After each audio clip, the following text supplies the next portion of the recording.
Pessoal, boa noite. Boa noite. Hoje a gente vai acabar de ver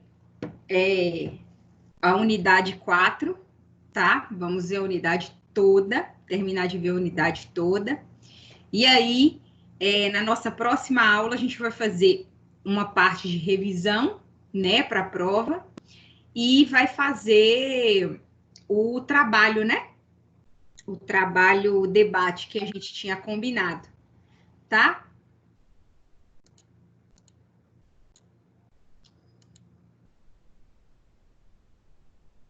Isso mesmo, porque na outra semana, na semana do dia 15, vão se iniciar as provas.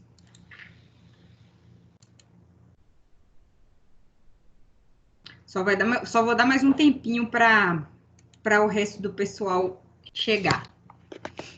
Professora, a senhora pode relembrar Oi. qual é o debate? Bom, vai ser realmente sobre direitos humanos.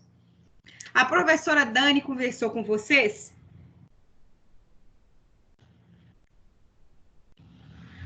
Acho. Ela só Porque o comentou trabalho vai ser interdisciplinar.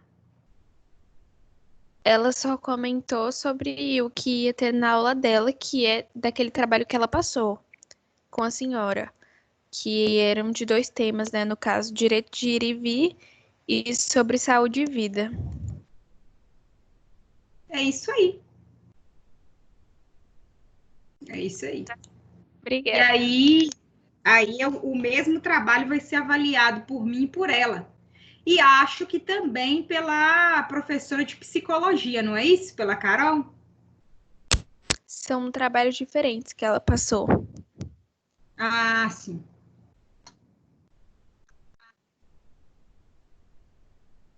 Então ela deve ter dividido, ela deve ter colocado direitos humanos, né? Eu e ela, e o outro com a professora de psicologia.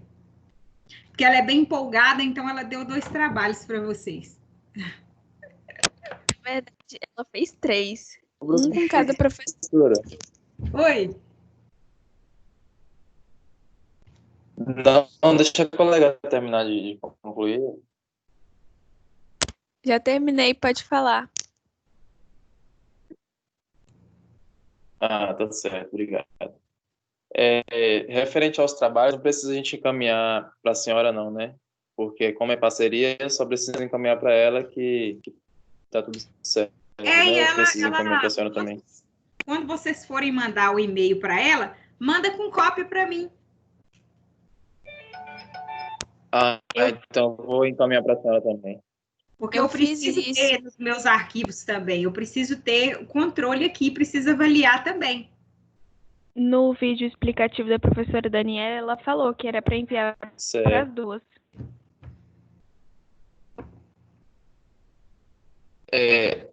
Sabe me dizer também se os outros trabalhos que a professora Daniela passou em parceria, colega, é para enviar também para os outros professores? Olha, só Carol que disse que não é para enviar para ela. Agora, com o professor Robson é para enviar para os dois. Tá, Ju. Muito obrigado. Fica por aqui, vai por todo.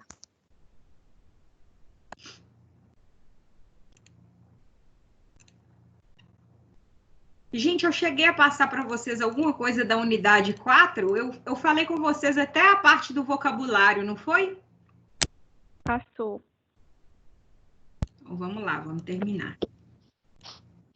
Foi até uma aula que tinha tido, e aí a gente teve esse slide que foi dos termos. Isso, o slide está aqui. Eu vou passar para vocês agora.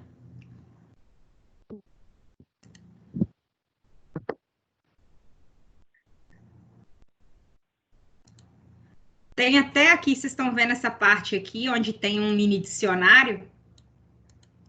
Vocês vão conseguir ter acesso a esse mini dicionário lá no mesmo livro, no material de vocês. Não sei se vocês estudam por ele e tal. Se tiver muito ilegível, vocês conseguem ver por lá. Mas eu acho que não, acho que dá para estudar assim, por aqui, ó. porque é um mini dicionário realmente, ó.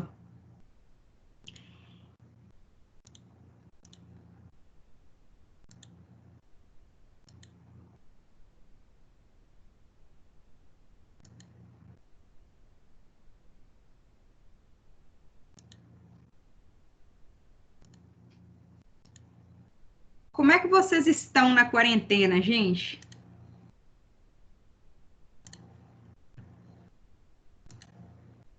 Vocês estão bem em casa? Estão tranquilos? Né? Professor,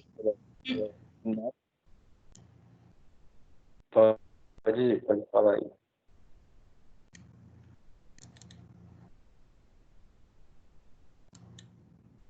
Pronto, gente. Aí mandei para vocês os slides.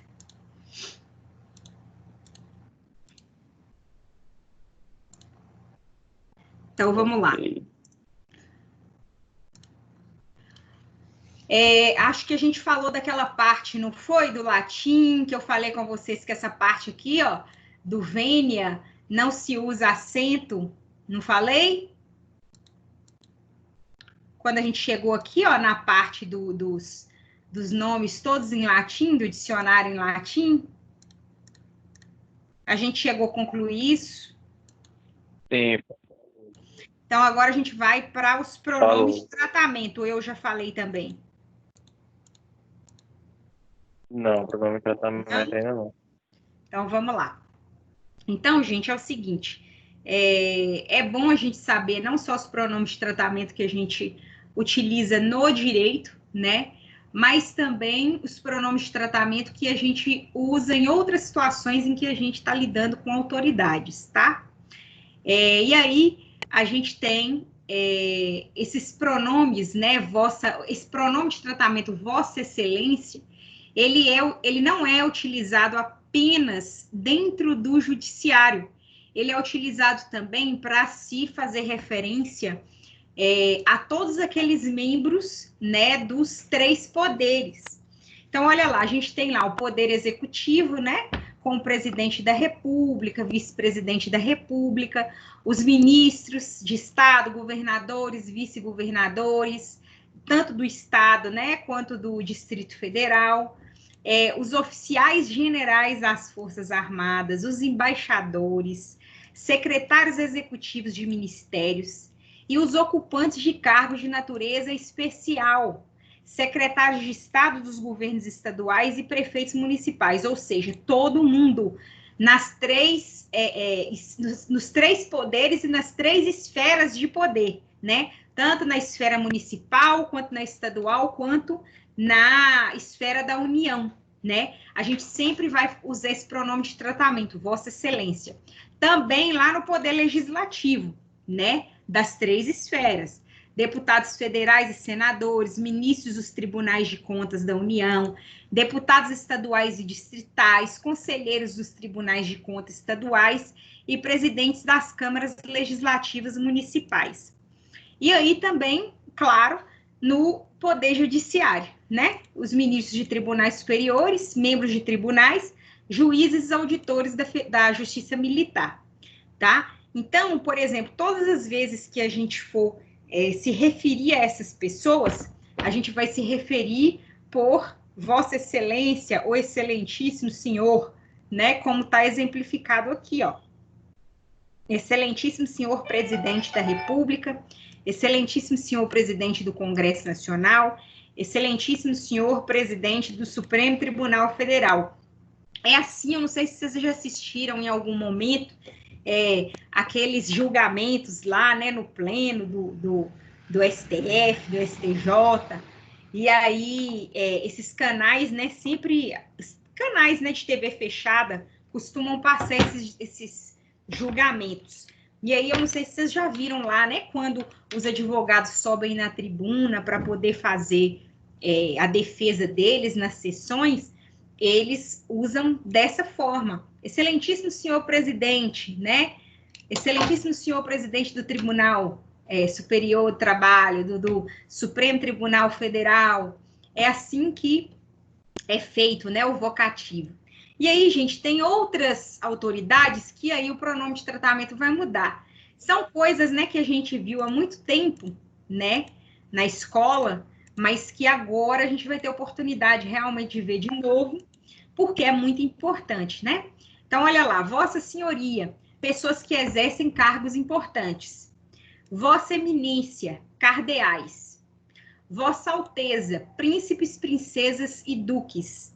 Vossa Majestade, só reis e rainhas. Tá vendo a diferença aqui, ó? No caso dos reis e rainhas, majestade. No caso de príncipes, princesas e duques, alteza.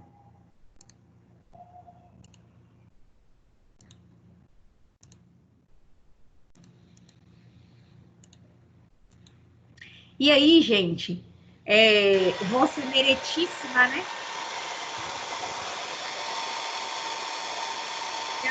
Secador ligado. Aí, Vossa Meritíssima, a gente fala, se refere a juízes, né? Normalmente a gente não fala assim, né? Vossa Meretíssima, a gente fala meretíssimo ou meretíssima, a gente não coloca vossa.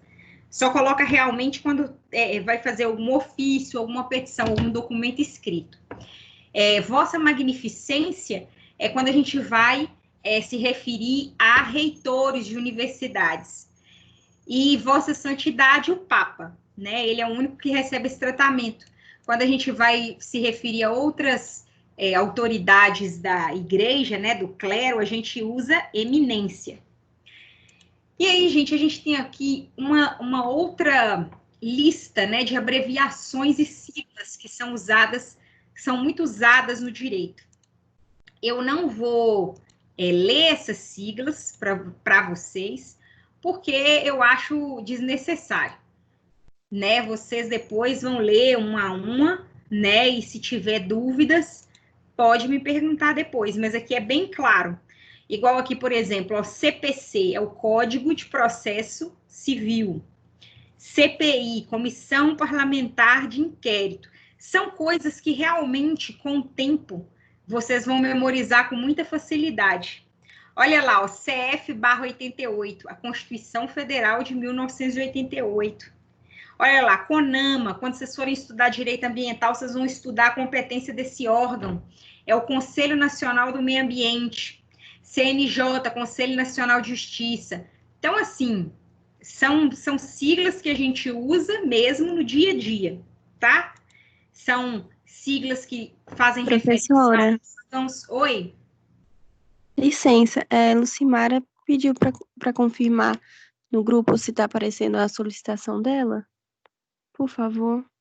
Já conferi e eu tinha aceitado, mas ela saiu de novo. Ah, tá. Vou avisá-la. Obrigada. Nada. Então, gente, são várias coisas, tanto com relação a órgãos, quanto com relação a petições, a questões realmente do direito. Olha lá, limitada, LTDA, ó, da empresa, quando ela tem a responsabilidade limitada, né? Impostos, ICMS, órgãos, IBGE, remédios constitucionais, olha lá, HC, habeas corpus, HD, habeas data. Então, são coisas que realmente vocês vão ler e com o tempo vocês vão pegar isso daí.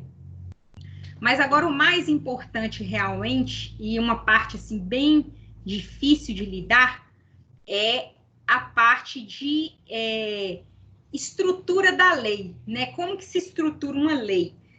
Vou dizer que vocês não vão aprender aqui agora como que se estrutura uma lei, mas vocês vão começar a ter essa noção, né? Agora, e com o passar do tempo, manuseando realmente os códigos, as leis, vocês vão ver tudo isso que a gente vai falar aqui. E aí vocês vão falar, olha, realmente é organizado dessa forma, foi como a gente viu na aula. Então, realmente, a nossa matéria é realmente muito prática, né? Então, é só vendo mesmo, mexendo, fazendo, é que vocês vão aprender, vão guardar mesmo o conteúdo, né? E aí, gente, a gente tem lá, ó, estrutura do texto legal, numeração e estrutura dos artigos de lei. O Poder Legislativo, por meio do exercício de sua função típica, é o responsável pela criação da lei. Ao redigir um projeto de lei, o legislador deve levar em consideração o impacto e as consequências que a edição da norma trará para a sociedade, ressaltando, para tanto, os seus prós e contras. Deixa eu ver aqui, gente, porque o celular chamou aqui. Vamos ver se alguém mandou mensagem. Alguém da aula aí. Deixa eu ver aqui se a colega conseguiu entrar. Denis, só Denis chegando.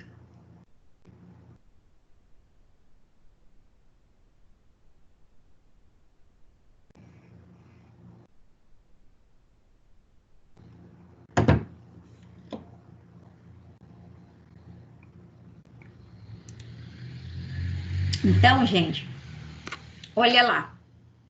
Ao redigir um projeto de lei, o legislador ele deve levar em consideração o impacto e as consequências que a edição da norma trará para a sociedade, ressaltando, para tanto, os seus prós e contras. Analisa-se, pois, o contexto e a finalidade do texto legal, bem como se há possibilidade de regulação da matéria. Caso a resposta às questões apresentadas seja positiva, terá início a elaboração da lei. Então, gente, a lei, ela vai ser, ela realmente, ela vem para poder resolver algum problema social, alguma questão social, colocar ordem, né, ali dentro daquela questão social, tá? E aí, a finalidade é essa aí, né? Então, quando o legislador ele vai fazer essa lei, ele vai pegar aquela situação em concreto e ele vai analisar se aquela solução que está sendo proposta ali naquela lei, quais são os impactos que aquela solução ali ela vai causar no ponto de vista social, né? Quais vão ser os reflexos do que contém aquela lei. E aí, gente, a gente tem a elaboração, a redação, a alteração e a consolidação das leis e atos normativos regem-se pela Lei Complementar número 95 de 98. Então, toda essa estruturação da lei, como a lei é feita, né, como que ela é alterada, tudo isso está previsto nessa Lei Complementar 95 de 98. Olha lá, o artigo 3º da Lei Complementar 95, a lei será estruturada em 3 partes básicas. Então, toda lei vai ser estruturada dessa forma. A primeira parte, né, que é a preliminar, a segunda, a normativa, e a última, a parte final. E aí, gente, a preliminar é o seguinte, ela vai conter epígrafe, ementa, preâmbulo, enunciado do objeto e indicação do âmbito de aplicação das disposições normativas. Lembra que a gente estava falando de competência, né, na última aula? Então, a competência é justamente isso, é o âmbito, né? É até onde aquela lei é válida, até onde aquela lei vai ser aplicada, tá? E aí, a parte preliminar, ela contém tudo isso. Agora, nós vamos falar uma dessas coisas, né, que a primeira parte contém. Primeira delas, epígrafe. Olha lá, conforme o artigo 4º da Lei Complementar 95, a epígrafe grafada em caracteres maiúsculos propiciará a identificação numérica singular à lei e será formulada pelo título designativo da espécie normativa, pelo número do respectivo e pelo número do ano de promulgação.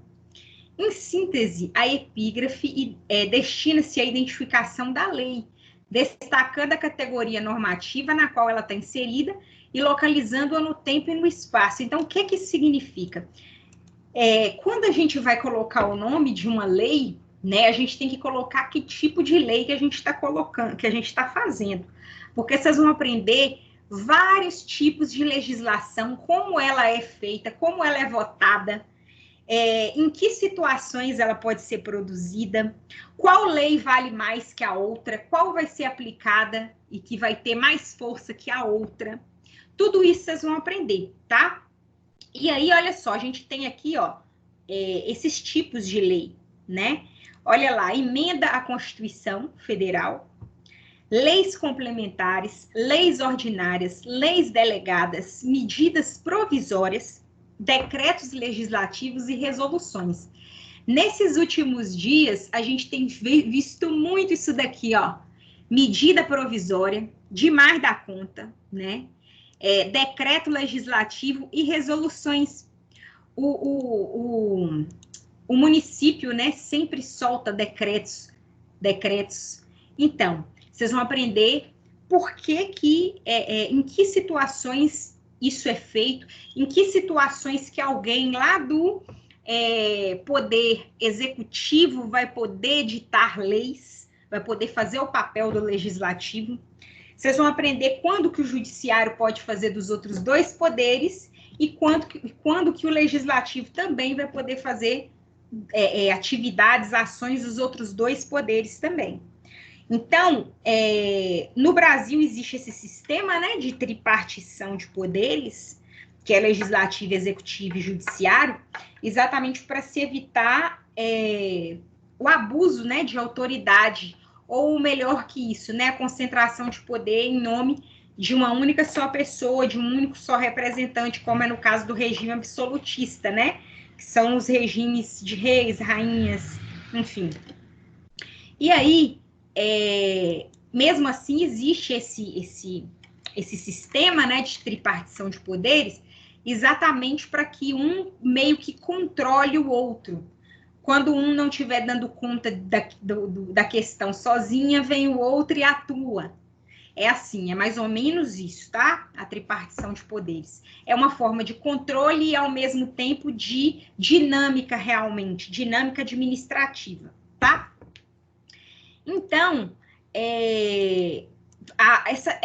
essa lei aqui, ó, essas leis, o nome da lei, ela vem em letras maiúsculas. Isso que significa caixa alta, né? Escrever em caixa alta. Então, vem todo o nome da lei maiúscula. Então, por exemplo, a gente pega uma medida provisória, vai vir escrito lá, medida provisória número tal, data tal, mês tal, ano tal. Vai vir em maiúsculo tudo isso, tá? E aí, olha lá, em seguida, deverão ser editados, né, na epígrafe, o número da lei e a data da promulgação. E aí, gente, vamos lá aqui, ó, nessa parte aqui que é importante, ó, promulgação. O que essa palavra promulgação significa? Promulgação, gente, quando se dá validade à lei para que ela seja aplicada, tá? Então, olha aqui, ó, ato pelo qual o chefe do Estado, ele declara oficialmente a existência de uma lei votada pelo parlamento e determina que seja observada por todos e executada pelos agentes da autoridade. Então, é isso. Todas as vezes que é editada uma lei, o presidente vai dar lá o veto dele, no caso de uma lei federal, né? Ou então de uma medida provisória, enfim, a legislação de competência da União, já que eu estou citando o exemplo, né, do presidente da República, ele vai lá, vai dar vai fazer a assinatura dele lá, vai ver se ele concorda ou não, que é o que a gente chama de veto, e aí ele assinando, a legislação já vai ser promulgada. É isso, ela vai ser promulgada e vai ser publicada. Ela vai ser colocada para todos. Olha, existe agora uma nova lei, é assim, assim, assim, assado, né? E todos vão ter de se adequar. E aí, gente, a numeração das leis, elas obedecem ao seguinte critério, e esse critério vem previsto lá no artigo 2º da Lei Complementar 95. Tratando-se de emendas à Constituição, a numeração será iniciada a partir da promulgação da Constituição da República de 88. Tratando-se de leis complementares ordinárias ou delegadas, a numeração será sequencial em continuidade às séries iniciadas em 1946. Por quê, gente? Porque a nossa Constituição, ela foi o quê? Foi promulgada em 1988. Ela passou a existir, a ter validade perante todos, a partir desse ano. Então, quando a gente vai fazer uma emenda à Constituição, a gente vai dizer que é a partir de 1988. Claro, por quê? Porque a gente está emendando essa Constituição aqui, ó, que foi promulgada em 88, né? Emendar, gente, é aumentar, é fazer crescer, tá? Então, por exemplo, dentro da nossa Constituição, a nossa Constituição ela é rígida, vocês vão aprender isso também. E para se alterar uma legislação que é rígida, é tipo praticamente impossível. A única coisa que você vai poder fazer é ampliar aqueles direitos que já existem ali, tá? Então, e tudo aquilo que não é ampliado, que é contrário, é inconstitucional, tanto dentro da própria Constituição quanto fora, né? Quanto naquelas outras leis esparsas, né? Então, realmente a Constituição Federal, ela é o norte, tá? E aí, a gente tem... agora ela chegou. Vou ver se ela entra agora. Agora foi. Lucimara? Entrou? Fala aí. Lucimara? Oi, professora. Agora sim. Agora conseguiu, né? Consegui entrar pela via online, que do outro não teve jeito. Ah, beleza, então.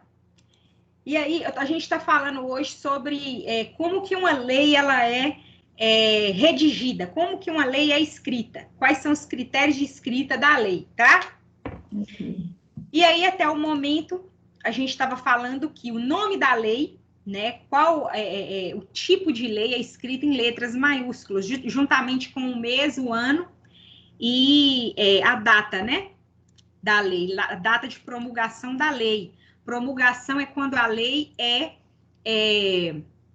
quando a lei ela passa a ter validade perante todo mundo, ela começa a existir perante todo mundo, quando todo mundo tem que tomar o conhecimento, né, perante aquela nova legislação. Então, vamos lá. As numerações, elas obedecem esses critérios, né, que estão lá no artigo 2º. No caso de emenda constitucional, lógico, como você vai estar alterando a Constituição de 88, é claro que a sequência numérica que foi iniciada, né, a partir da Constituição Federal de 88, obviamente, vai ter de continuar na mesma sequência. E quando a gente for tratar de outras leis, porque a gente tem muitas outras leis que elas são anteriores à Constituição de 88, tá? Então, a gente vai seguir essa numeração antiga, essa sequência de números antiga, tá? Justamente para poder localizar a lei, né, no tempo e no espaço, e também saber o que ela é, né? Então, olha só aqui no exemplo.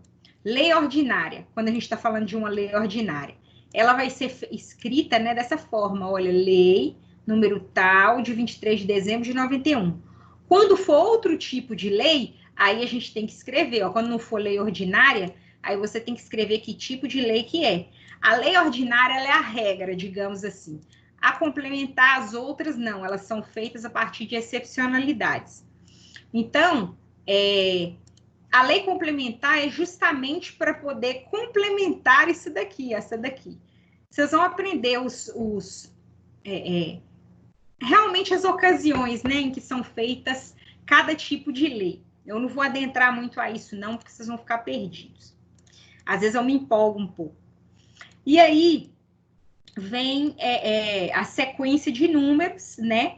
Mas aí vai ser uma sequência que não é necessariamente a partir dessa data, porque pode ser uma lei complementar de algo, né, mais antigo. E pode ser uma lei complementar mais antiga. E aí, gente, vai vir a ementa, né?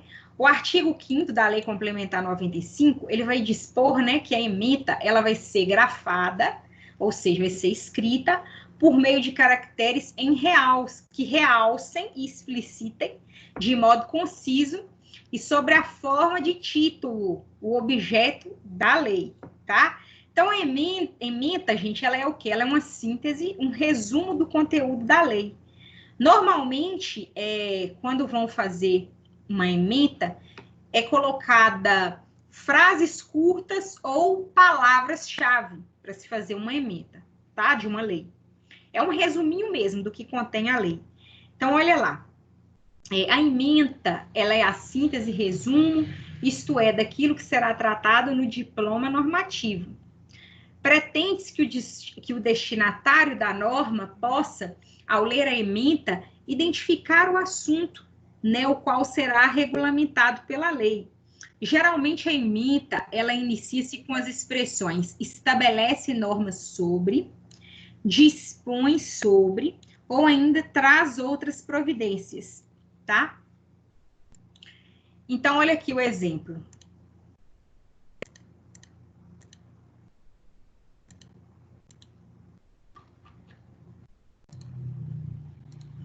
Olha só o exemplo.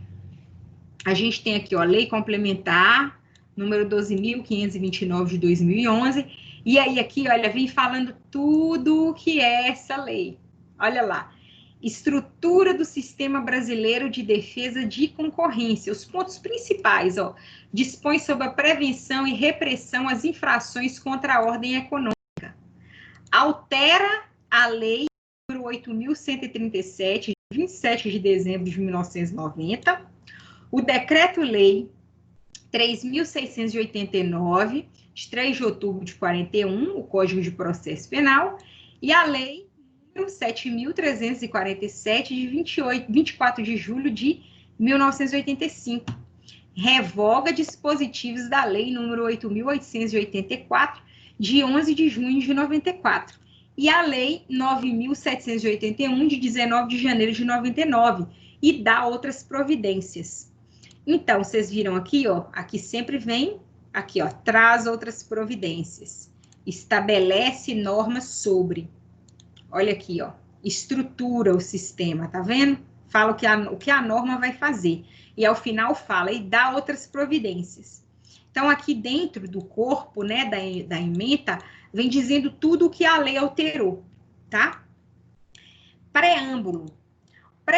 No preâmbulo, né, o artigo 6º da Lei Complementar 95, ele fala que o preâmbulo ele vai indicar o órgão ou instituição competente para a prática do ato e a sua base legal. Assim, o preâmbulo deverá conter o nome da autoridade, do cargo em que está investida e a base legal fundamentada à promulgação do ato. Olha o exemplo aqui, ó, o presidente da República, 2 pontos, faça saber que o Congresso Nacional decreta e eu sanciono a seguinte lei. É assim mesmo. Depois que vem lá, né, a parte preliminar, que vem a epígrafe, que vem a ementa, aí ele vem com esse preâmbulo. Logo depois da ementa vem esse preâmbulo aqui, ó, que fala lá, o presidente da República, 2 pontos, que é o presidente da República que está assinando a lei, né? Então, ele que vai vir lá falando isso. E aí ele vem falando, ó, faço saber que o Congresso Nacional decreta. O Congresso Nacional é quem? O Congresso Nacional é Câmara dos Deputados Federais e Senado Federal, são as duas casas juntas, tá? E aí, essas duas casas, elas formam um Congresso Nacional. E uma legislação, ela passa pelas duas casas. Quando é uma lei ordinária, por exemplo, cada lei tem o seu critério de avaliação, né? E por onde ela tramita, por onde ela passa ali. Então, o Congresso Nacional é isso, é a junção das duas casas. Então, o que o presidente da República que ele está falando? Ó, faço saber que o Congresso Nacional, ou seja, que aquela lei ali, ela passou pelo Congresso Nacional, foi aprovada pelas duas casas, e aí ele concordou. O presidente da República, ele fez o quê? Ele sancionou aquela lei, então ele concordou com ela. Tá ficando claro, gente? Tá? Sim, professora. Aí, a gente vem com o enunciado. Eu vou só pegar uma água ali, rapidinho, tá? Tá, joia.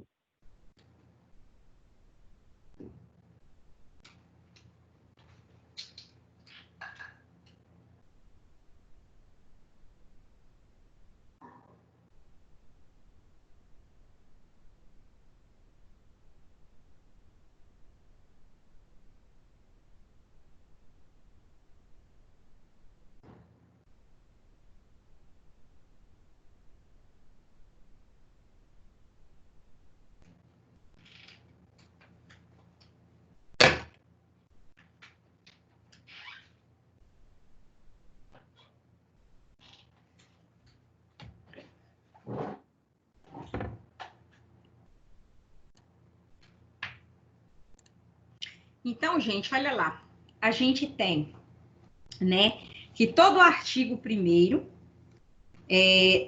conforme, na verdade, né, o artigo 1º da Lei Complementar 95, toda lei deverá enunciar o seu objeto e o seu âmbito de atuação, considerando, para tanto, as seguintes regras. Essas regras, elas já estão no artigo 7º da mesma lei. Olha lá.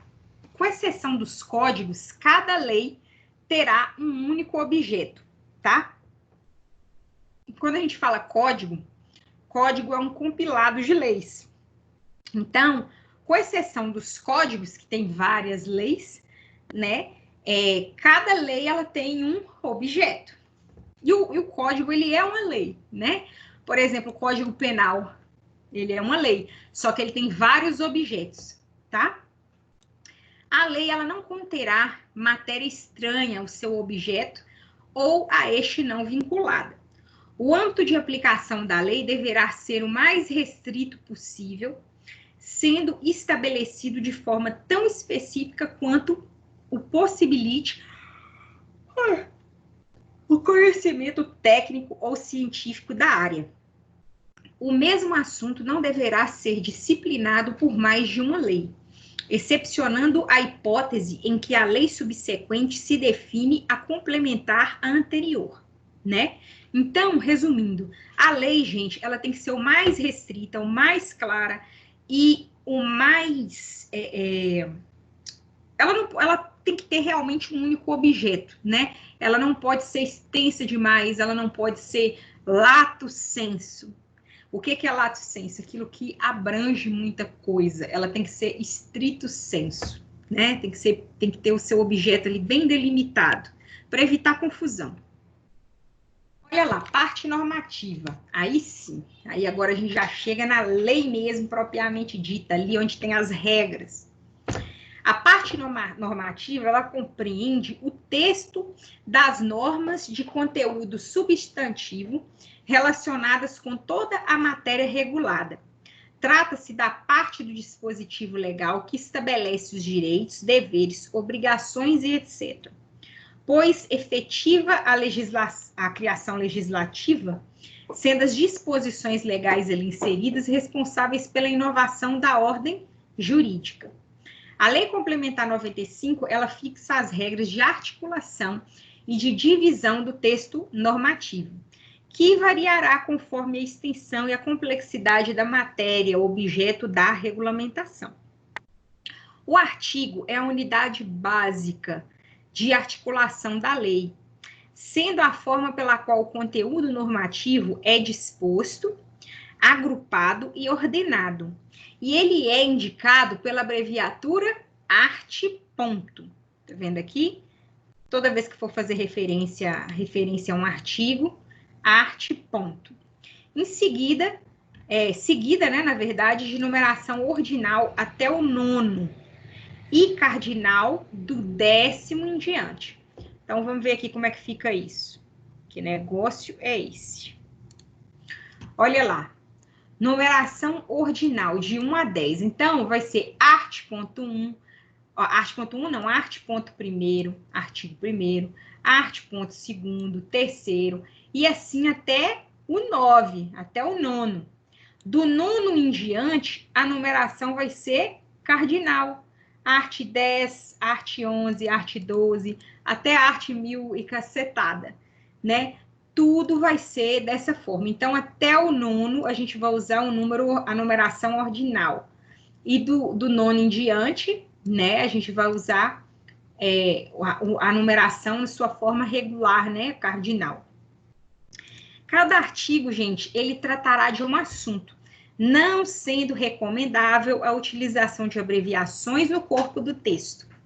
Na cabeça do artigo, conhecida como caput, tá? Será indicada a norma geral, de modo que, sendo necessário o estabelecimento de regras específicas, o artigo deverá ser o quê? Desdobrado. E aí, gente, o desdobramento do artigo significa, é como se você colocasse ali, escrevesse morango, né? Morango. Aí você coloca lá art.1, morango, beleza. E dali em diante, você quer falar mais sobre o morango, certo? Então, se você vai falar mais sobre o morango, morango é o X da questão. Morango é a norma geral, digamos assim. Se você quer falar mais sobre o morango, aí você vai desdobrar, né, o artigo. Então, você vai começar inserindo parágrafos, incisos, e aí você vai falar parágrafo primeiro, o morango é assim, assim, assim, assado, vai ser colhido assim, assim, assim. Entendeu? Então, o assunto principal, ele vem sempre na cabeça do artigo, tá? No caput. E aí, olha lá, os artigos, eles vão se desdobrar em parágrafos ou incisos, os parágrafos em incisos, os incisos, na verdade, isso aqui tá, ó, aqui, ó. Desdobram-se em parágrafos em incisos, os incisos em alíneas e as alíneas em itens, tá? E isso está lá no artigo 10 da Lei Complementar 95. E olha só, como é que é, então, estruturado um parágrafo? O parágrafo, gente, ele é indicado por esse símbolozinho aqui, ó, esse S em cima do outro aqui, parece um cifrãozinho, mas não é não. Isso aqui se chama inciso mesmo, tá? E aí, ele é seguido da numeração ordinal até o 9º e cardinal do 10º em diante, do mesmo jeito do artigo. A única coisa que vai mudar é esse símbolozinho na frente. Ao invés de ser arte ponto, vai ser o símbolozinho do inciso na frente. Olha aqui como é que é, ó. Como é que fica. Tá vendo? E aí, quando o artigo ele é desdobrado só uma única vez, a gente vai usar isso daqui, ó, parágrafo único. Aí, ao invés de você colocar esse incisozinho aqui, ó, esse símbolozinho de parágrafo, ó, tá vendo? Ao invés de você colocar esse símbolozinho de parágrafo e escrever assim, único na frente, tem gente que faz assim. Tem gente que faz assim, ó. Tem gente que faz desse jeito. Desse jeito aí não dá, tá? Não tá certo. O certo é escrever parágrafo único. Quando tem numeração, aí sim você usa esse símbolozinho aqui, tá? E aí a gente tem lá o inciso. O inciso, ele vai ser o desdobramento de quem? Desdobramento de um parágrafo. E aí, o inciso, ele já é representado por numeração romana, tá? Como dizia lá na escola, né? Ele é representado por esses pauzinhos aí, ó. Um pauzinho, 2, 3. Assim que o inciso é representado. Então, ele vai pegar e vai colocar lá, se é o primeiro, ele vai colocar esse aí, e já vai começar logo a escrever à frente. Se o inciso tiver desdobramento, aí ele vai se desdobrar em quê? Vai se desdobrar em alínea. E a alínea, ela é representada dessa maneira. Ela é representada por letra minúscula e parêntese, tá? E dentro da linha, se você quer desdobrar a linha, você vai desdobrar ela em item. E aí o item vem 1 ponto, 2 ponto. A numeração normal arábica, tá? Então, gente, é assim que se organiza um artigo. Oi. Professor, Oi. Esse slide anterior, a senhora tem como voltar só para fazer uma pergunta? Pronto. 39. Neste caso aí, eu já vi assim, né, artigos, parágrafos, incisos, a linha, mas essa parte de a linha, desdobrar aí, eu não vi não. Mostra, É porque é raro, né? um exemplo só para mim. É raro isso acontecer. É raro acontecer, mas são subdivisões. Então, se um dia vocês pegarem uma legislação que tenha uma linha desdobrada em item, não estranhe, é só mais um desdobramento, tá? É raro mesmo. Então, a última função dele. Oi? No caso, eu falei aí em relação Não estou ouvindo direito. Pode me mandar no chat.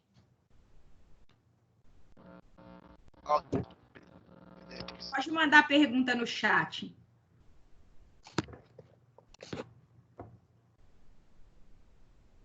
Tem um balãozinho aqui.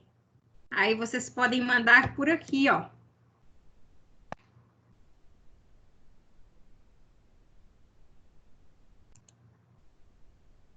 Receberam minha mensagem? Tá bloqueada pra gente essa função. Ah, vocês não têm, né? Porque eu não estou conseguindo ouvir o Denis direito.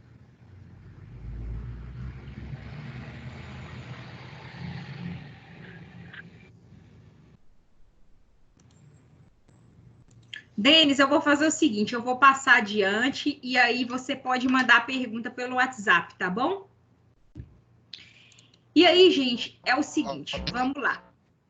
O texto dos itens será iniciado com letra maiúscula e terminará com ponto e vírgula, salvo quando se tratar de último item, caso que será atribuído ponto final, tá? Então, gente, é como se vocês estivessem escrevendo um texto e vocês fossem separando ali os assuntos, né, por vírgulas. Só que no caso da lei, você vai usar ponto e vírgula.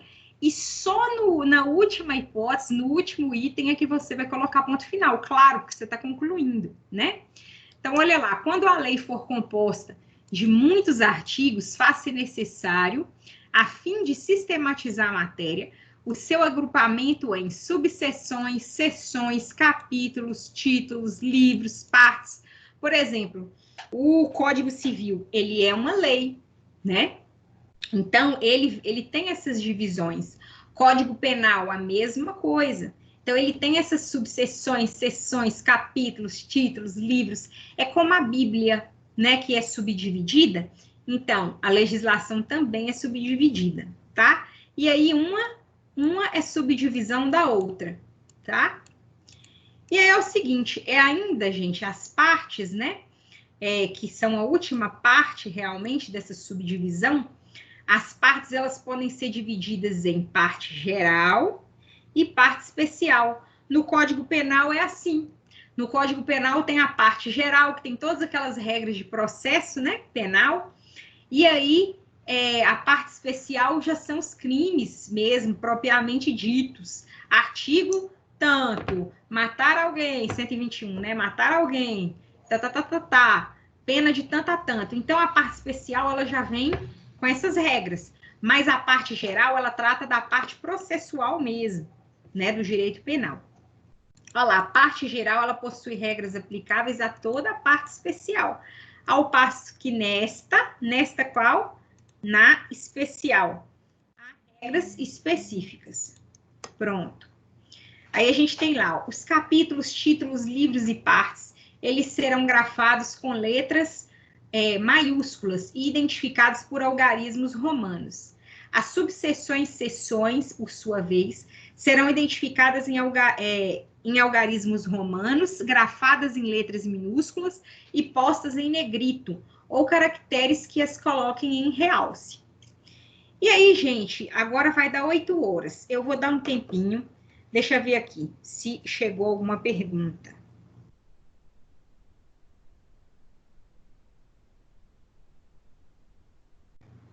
Não. Aí a gente vai fazer aquele intervalinho de 15 minutos e a gente volta, tá bom?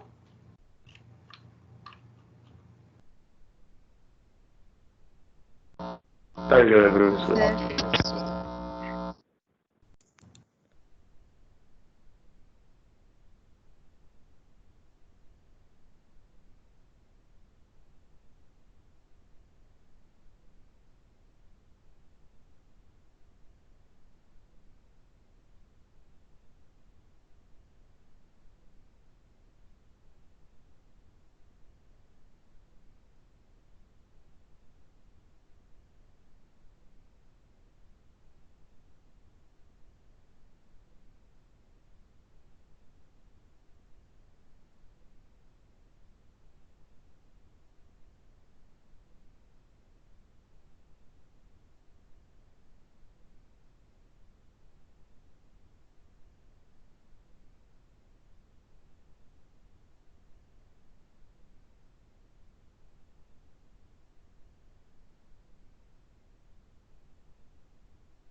Pessoal, vamos terminar.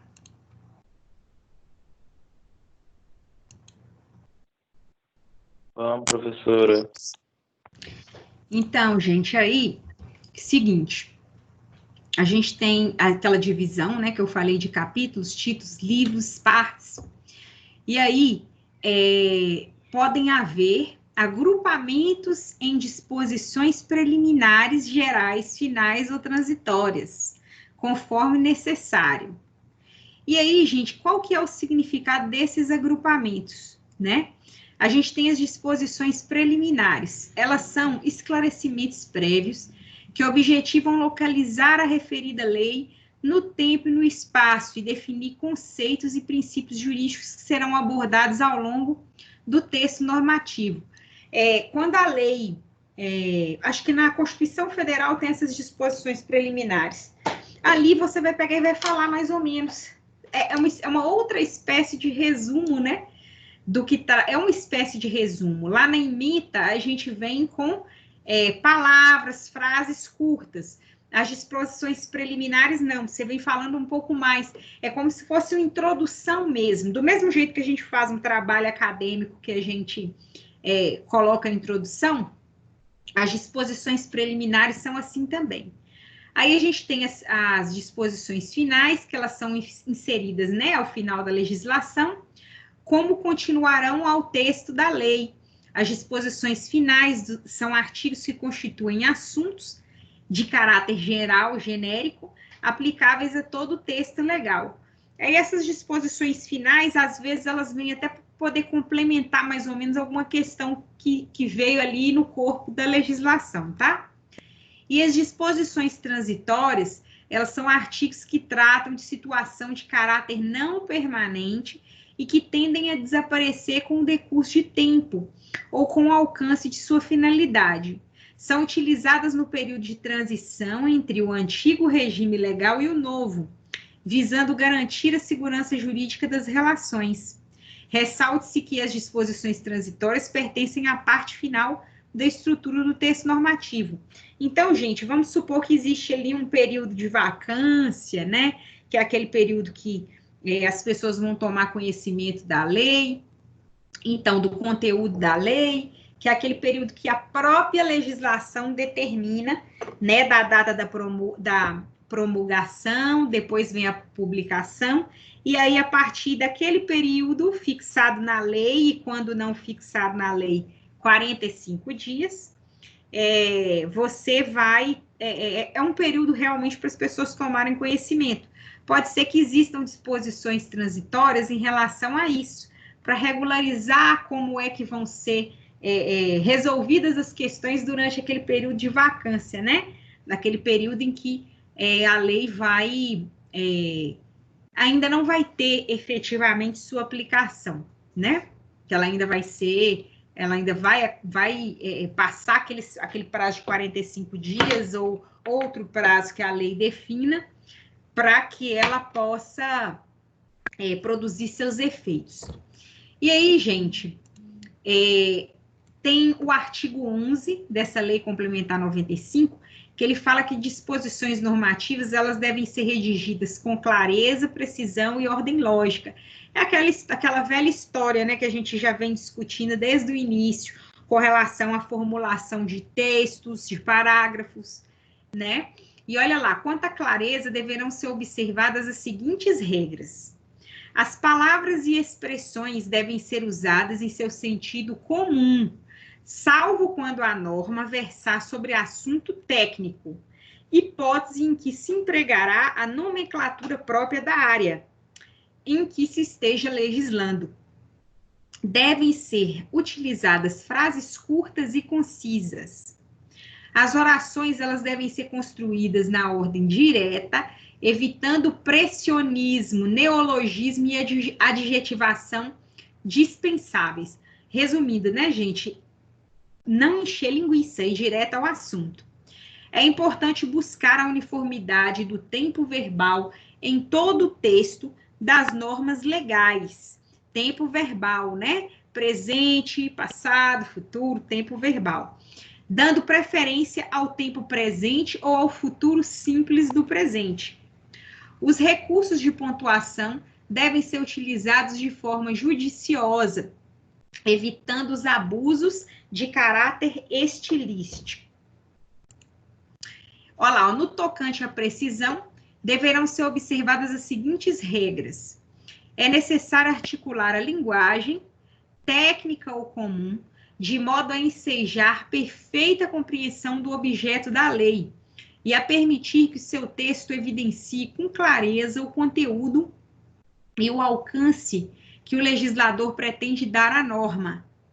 É importante expressar a ideia quando repetida no texto por meio das mesmas palavras, evitando o emprego de sinonímia com propósito meramente estilístico. Ou seja, gente, evitar encher linguiça e evitar usar palavras sinônimas dentro de uma legislação para poder se evitar confusão, para poder se evitar dupla interpretação. É necessário ser o mais claro e objetivo possível, tá?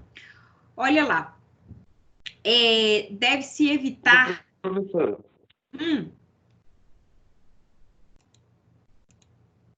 licença.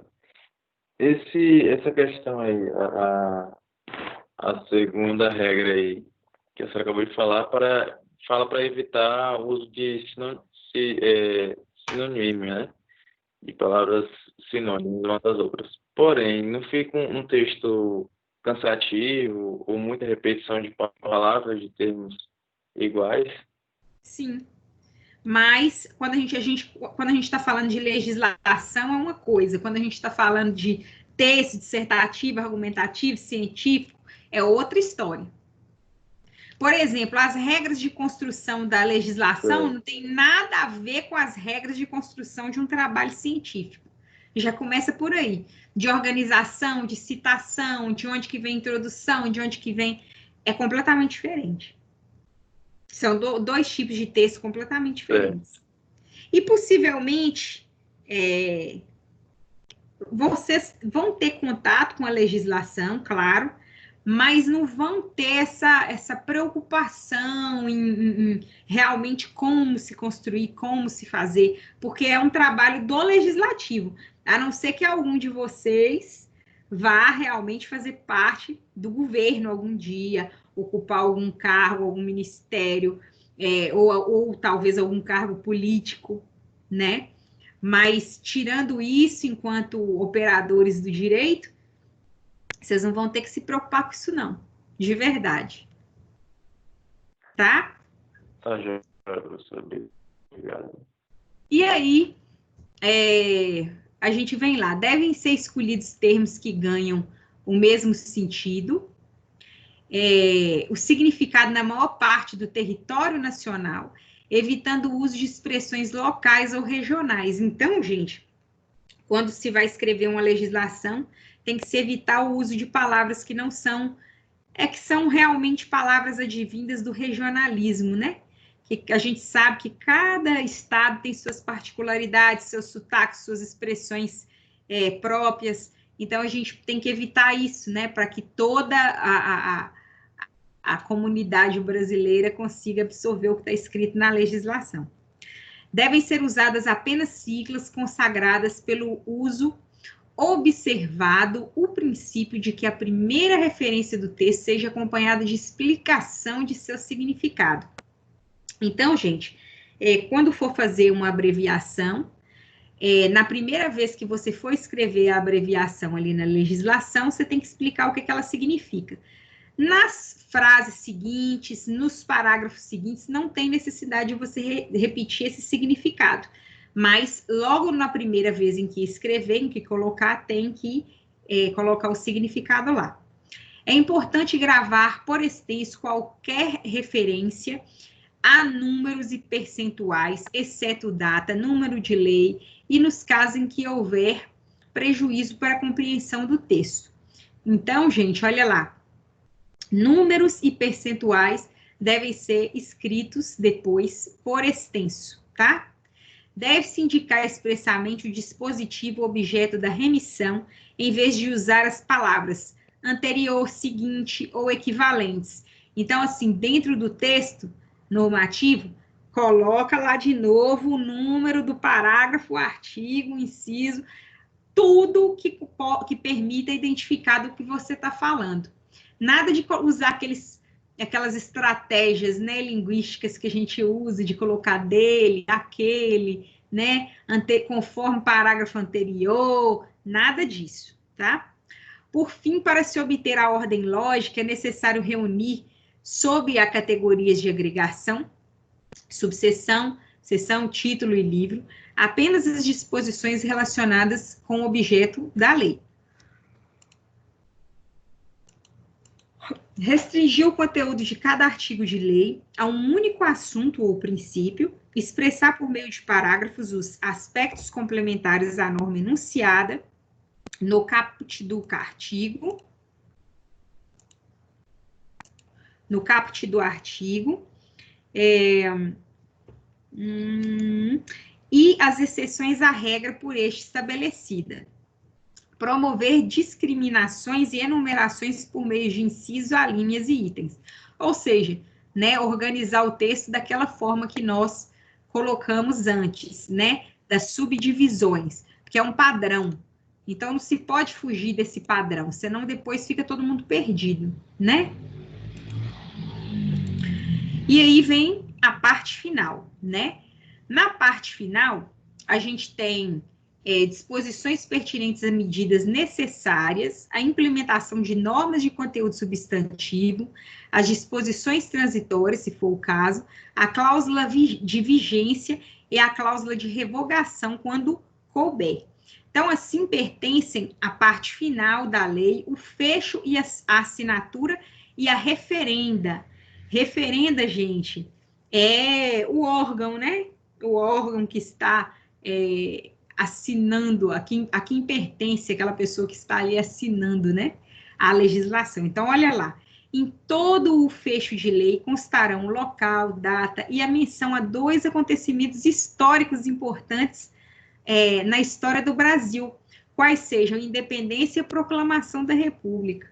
Além disso, a lei será assinada pelo chefe do Estado e referendada pelo ministro de Estado da área referente ao assunto abordado no texto, conforme o artigo 87 da Constituição Federal, tá? Então, olha só que coisa, né? É muita formalidade, realmente. Eles ainda fazem menção, lá ao final da lei, de acontecimentos históricos. E aí, ao final, vem assinando ali o presidente, né, o chefe de Estado, mais o ministro, né, daquela determinada área, que cuida daquela determinada área ali em que a lei trata. Deixa eu ver aqui, gente, o que nós temos. É bastante coisa. A gente tem também, gente, o ADCT. O que é o ADCT? É o ato das disposições constitucionais transitórias, tá? O ADCT, ele disciplina, né, olha lá, situações de transição entre o antigo regime legal e o novo, que devem ter numeração própria. E aí a numeração é do artigo 1º até o fim, da mesma forma, é uma legislação, tá? E aí, a gente tem a cláusula da vigência, que de acordo com o artigo 8º da lei 95, a vigência ela vai ser indicada de forma expressa e de modo a contemplar prazo razoável para que se dela tenha amplo conhecimento, reservada a cláusula entre em vigor na data de sua publicação, para as leis de pequena repercussão. Lembra que eu falei com vocês que existe um período que se chama vacatio legis, que é para poder realmente as pessoas tomarem conhecimento da lei até que a lei seja efetivamente aplicada? Então, quando aquela lei que foi criada ali, ela não tiver nenhuma referência a tempo, a gente vai usar o prazo legal para o vacatio legis, que é de 45 dias da data da publicação, para que ela comece a ser oficialmente aplicada, né, para que ela seja oficialmente publicada, tá? E esse período aí, entre a data da publicação da lei, né, a data de vigor da lei, até a data em que ela vai ser efetivamente aplicada, é chamado de período de vacância, né? E essa questão toda de que as pessoas vão tomar conhecimento da lei vacatio legis, esse período aí, né, esse prazo de 45 dias, vacatio legis, tá? E a gente também pode ter essa cláusula de revogação com o artigo 9º, né, da Lei Complementar 95, ele deverá enumerar expressamente as leis e disposições legais que são revogadas. É a chamada revogação expressa, que deve ser específica. Deve-se evitar a utilização da expressão genérica, revogam-se as disposições em contrário. Porque é o seguinte, existem leis que elas vêm realmente para poder trazer um conteúdo novo e automaticamente ela vai revogar aquelas que já estavam vigentes. Então, ao invés de ir lá no corpo da lei, eles escreverem revogam-se as disposições em contrário, e já vai colocando essas disposições lá, para evitar a confusão mais uma vez. E a gente tem, gente, agora a organização e estrutura dos acórdãos. Primeiro a gente estudou a estrutura da legislação, né? E agora a gente vai estudar as estruturas dos acórdãos. O que são acórdãos? Acórdãos são aquelas decisões que são dadas pelo tribunal, né? Por vários juízes que lá são desembargadores e que vão dar a decisão em colegiado. Ou seja, cada um deles vai dar um voto e ali a maioria dos votos é que vai dar o resultado final, né? Se você conseguiu ou não provimento do seu recurso, né?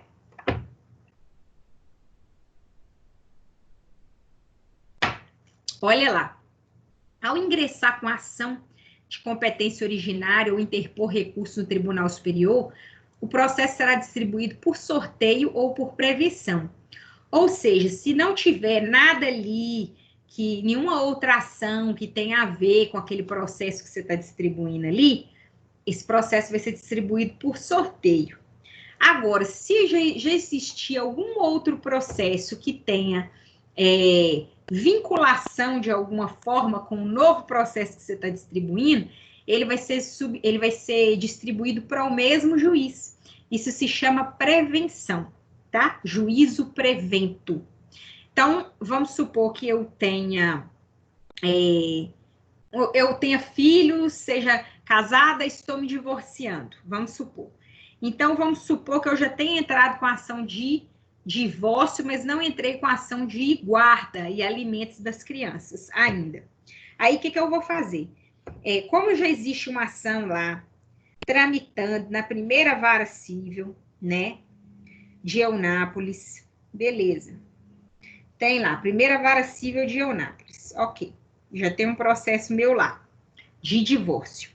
Ao invés do meu processo pegar e ele sair, né, o novo processo de alimentos, ele ser distribuído para ser sorteado e cair, talvez, até na segunda vara, existe a possibilidade de eu já protocolar, requerendo a prevenção, que o juiz lá da primeira vara também analise a questão dos alimentos, porque as ações elas estão correlacionadas em assuntos, né? E aí, gente, é isso que é prevenção, tá? Aí, por meio da distribuição e selecionado o juízo responsável pela relatoria do feito, feito é o quê? É o processo, até onde o processo está ali, aquilo ali é o feito, né? Então, quando o juiz ele recebe um processo lá, aquele processo se chama feito, tá? Então, quando as pessoas falam assim, o que você tem que pegar e tem que peticionar no processo para pedir o prosseguimento do feito, para pedir que o processo siga em frente, tá? E aí, o que acontece? Caso o objeto da demanda nunca tenha sido discutido no tribunal, a distribuição feita por sorteio. Em sentido contrário, caso alguma questão atinente ao processo tenha sido discutida, a distribuição será por prevenção. E o processo encaminhado ao juízo que já havia relatado anteriormente. E o que faz o relator? Ele analisa detidamente os elementos constantes nos autos e propõe a solução jurídica para o caso em concreto, né? Escolhido o relator no ato da distribuição e proferido seu voto, o processo será encaminhado para análise de quem? Dos outros juízes, desembargadores, que se chamam revisor, e os demais vogais. E aí, gente, as decisões proferidas pelos superiores colegiados, né, os tribunais superiores colegiados, elas são prolatadas em conjunto, né? E aí pode até ser que seja por unanimidade a decisão. E sempre nas decisões vão haver entenderam parcialmente que, ou entenderam por unanimidade que, tá? Isso vai ser expresso nas decisões, tá? De acordo com o artigo 25 do Regimento Interno do Supremo Tribunal Federal, compete ao revisor sugerir ao relator medidas ordinárias do processo que tenham sido omitidas, confirmar, complementar ou ratificar o relatório e pedir dia para julgamento dos feitos para os quais estiver habilitado a proferir voto. Será revisor o ministro que, se seguir o relator na ordem decrescente de antiguidade, ele votará após o relator e poderá concordar ou não com a solução jurídica apresentada pelo ministro relator. Já o vogal, ele é aquele que participa do julgamento sem, contudo, exercer sua função de relator ou revisor, tá? Então, na verdade, quando o vogal, ele recebe ali o processo já tem o voto, ele já foi analisado, e aí ele vai realmente dizer se concorda ou não com aquele posicionamento, tá? E aí, gente, nós temos 2 tribunais superiores. Vamos lá, a gente tem o Supremo Tribunal Federal, e ele compõe-se de 11 membros, tá? São órgãos do tribunal, ou seja, dentro do STF a gente tem plenário, turmas e o presidente. O plenário, ele é representado pelos 11 ministros. E as causas cujo processamento e julgamento competem a esse órgão são discriminadas nos artigos 5º e 6º do Regimento Interno do Supremo Tribunal Federal. O Superior Tribunal de Justiça, STJ, ele compõe-se de 33 ministros e ele funciona em plenário de corte especial, em sessões especializadas e em turmas especializadas. Conforme disposto lá no artigo 2º e parágrafos, tá, gente? Quando vem esses 2 símbolozinhos aqui, ó, parece 2 cifrãozinhos, parágrafos, viu? Do regimento interno. E olha lá, o plenário, ele é constituído da totalidade dos ministros e ele é presidido pelo presidente do tribunal. E a competência dele está disciplinada nos artigos 10 do regimento interno do tribunal, né?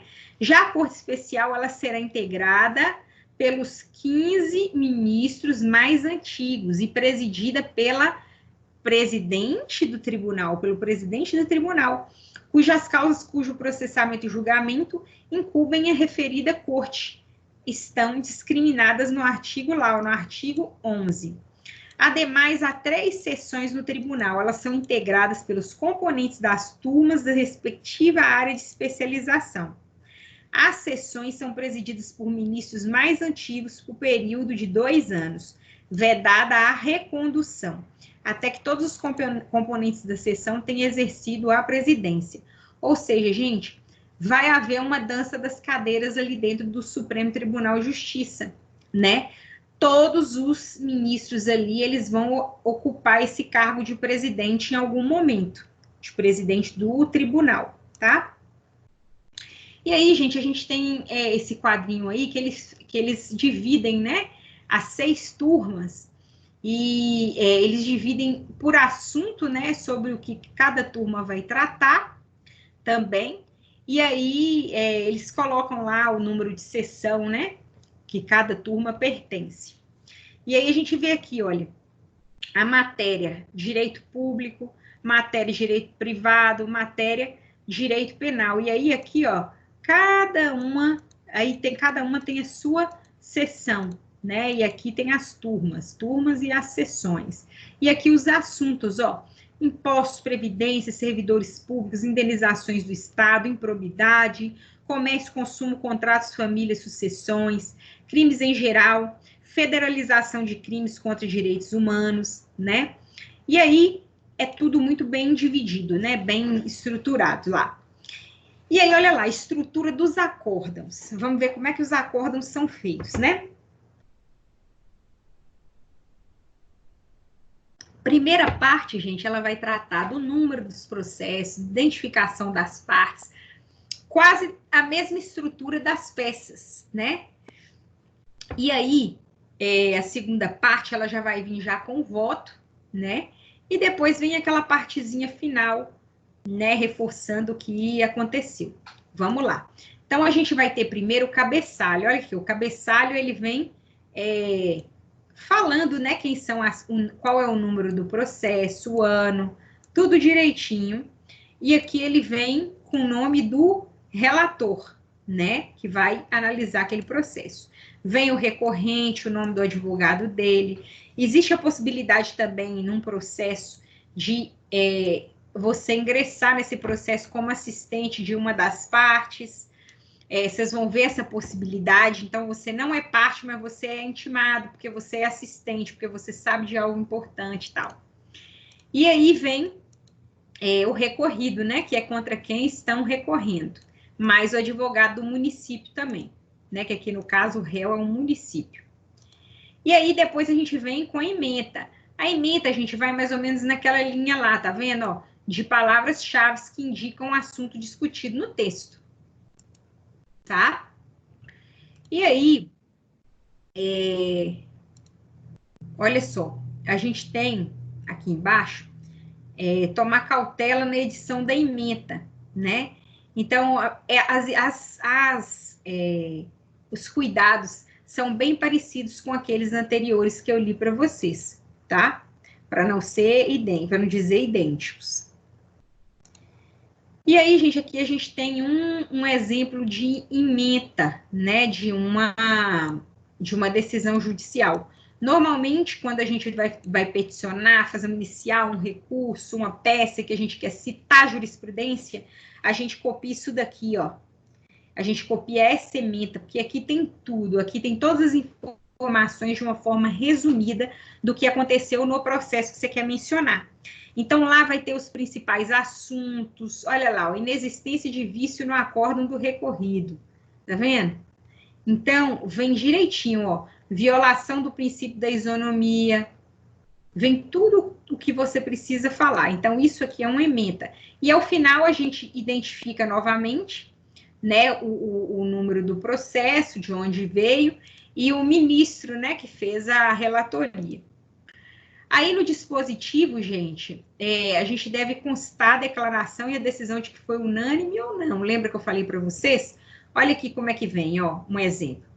Vistos, relatados e discutidos nesses autos, em que são partes as acima indicadas, acordam os ministros da segunda turma, Superior Tribunal de Justiça, na conformidade dos votos e das notas taquigráficas, o seguinte resultado do julgamento. Aí já vem o julgamento. A turma, aqui, ó, por unanimidade, negou o provimento ao agravo interno nos termos do voto do senhor ministro relator. E aí já vem o nome do ministro aqui, ó, Mário Campbell. Então, gente, é o seguinte. Nesse caso aqui, a parte entrou com um agravo interno. Para que serve o agravo interno? Lembra que eu falei com vocês que tinham 5 desembargadores no tribunal? Quem recebe de início esse processo é o relator, que vai mandar para o revisor e para o primeiro vogal. Beleza, ali os 3 vão definir. Vamos supor que você não ficou satisfeito e que você acha que os outros 2 julgadores que sobraram, que eles vão te dar positivo para sua tese. Porque o entendimento dos 2, você já trabalha ali, você já sabe como é que está sempre ali no tribunal, está antenado nas decisões, você sabe que aqueles 2 ali, eles vão votar a favor da sua tese. Aí, o que você vai fazer? Você vai fazer um agravo interno. Por quê? Porque mais 2 vogais vão ser chamados para poder analisar aquela decisão ali. E, de repente, caso não seja unanimidade, né? Não tenha sido uma decisão por unanimidade, você, com esses 2, consegue reverter a decisão, né? E fazer com que o seu posicionamento fique em maioria, né? Depois a gente vem com o nome de ministros que participaram do julgamento, tá? Olha aqui. As senhoras ministras, tá vendo? Vem colocando direitinho quem participou.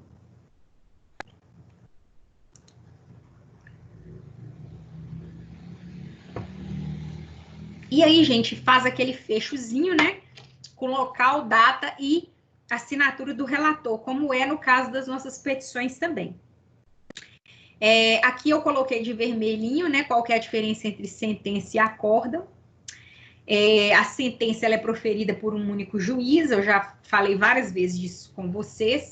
Fique esperto que isso vai cair na prova, tá? Por isso que eu marquei aqui de vermelhinho.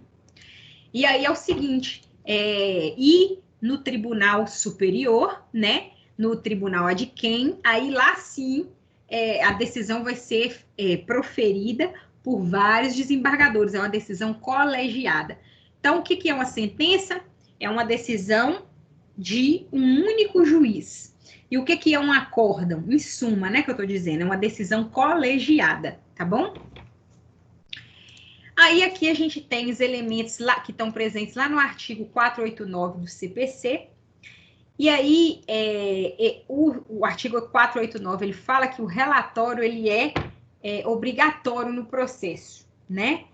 Então, o que significa? Significa ali que todo o resumo do processo, o relatório é isso, ele é um resumo de tudo o que aconteceu no processo, tá? E aí, o artigo 38 da Lei do Juizado Especial, que é essa aqui, ó, ela dispensa o relatório nas causas de competência do juizado. Por quê? Porque o juizado, ele trabalha com o princípio da celeridade processual.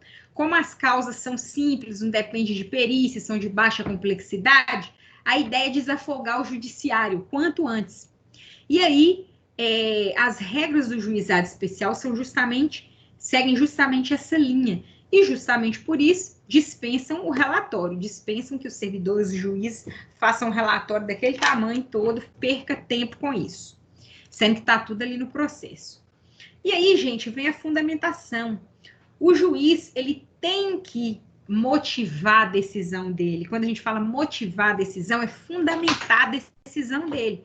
Porque se ele não fundamentar a decisão dele, vai ser passível de nulidade, tá? E aí vem o dispositivo. O dispositivo é aquilo que realmente vai ser a decisão em si. É ali mesmo. Quando vocês forem começar a fazer estágio, ter contato com o processo, muita gente vai ficar ali folheando o processo todinho, até entender o que está acontecendo, fica meio perdido, fica ali horas consultando o processo, para poder entender tudo o que aconteceu. Com o passar do tempo, vocês vão aprender a ir aonde precisa dentro do processo. Vocês já vão direto aonde vocês precisam ir. E uma das dicas que eu dou é ir lá no dispositivo da decisão. Por quê? Porque no dispositivo da decisão é que vem dizendo o que você ganhou, o que você não ganhou e por quê, tá? Então, olha aqui o exemplo, ó. Ante ao exposto, conheço parcialmente o recurso especial e nessa parte dou-lhe provimento para reconhecer a violação do artigo 9º, parágrafo 1º, da Lei Delegada 406/68. Peraí, quem é que tá entrando aí? E aí, ó lá, restabelecendo em sua integralidade a douta sentença de primeiro grau, pedindo vênia aos que pensam de outro modo. Aí, quando fala pedindo vênia, né, é entendimento, pedindo entendimento diverso. Então, gente, aqui ele reconheceu parcialmente, já não foi por unanimidade, né? Então, a gente tem que ficar de olho exatamente no dispositivo. Aqui já tem até o artigo que ele alega ter violado, ó. Então, a gente tem que ficar de olho justamente nesse ponto. Depois a gente vem aqui aos tipos de publicação. A gente tem publicação no Diário Oficial, né? E o Diário Oficial, ele tá nas 3 esferas de poder, tá, gente? A gente tem o Diário Oficial da União, do Estado membro e do município. Então, a gente tem, considerando que nós estamos em Eunápolis e que nos interessa Eunápolis, a gente tem o Diário Oficial, né, da União. Olha aqui mais, ó. Diário Oficial da União, DOU. A gente tem o Diário Oficial do Estado da Bahia, né, que é o DOI, que é do Estado, e tem o Diário Oficial do Município, né, Diário Oficial do Município de Eunápolis. E aí, gente, para a gente poder saber quais são os atos administrativos que estão sendo feitos perante a esfera municipal, estadual e federal, é interessante acessar esses diários, porque lá sai exatamente o que acontece. Ah, se fulano foi nomeado, se passou no concurso, quem que passou, tudo vem lá na publicação no Diário Oficial, né? E aí a gente tem também a possibilidade das publicações por editais, né? A citação por edital, por exemplo, tá? Isso acontece em situações específicas, quando você já não consegue mais por outros meios citar a parte, e aí você faz essa citação por edital. Houve uma mudança com relação à publicação por edital, tá? Antes, era necessário apenas fixar na vara mesmo o edital, e aí ali tinha tudo impresso, tudo escrito, né? O que aconteceu e as providências realmente que foram tomadas no processo para que as partes todas ficassem cientes e depois não necessitasse mais reclamar em juízo, não tivesse nem como reclamar em juízo, porque a gente precisa respeitar esse princípio da informação, tá? Que trata justamente disso.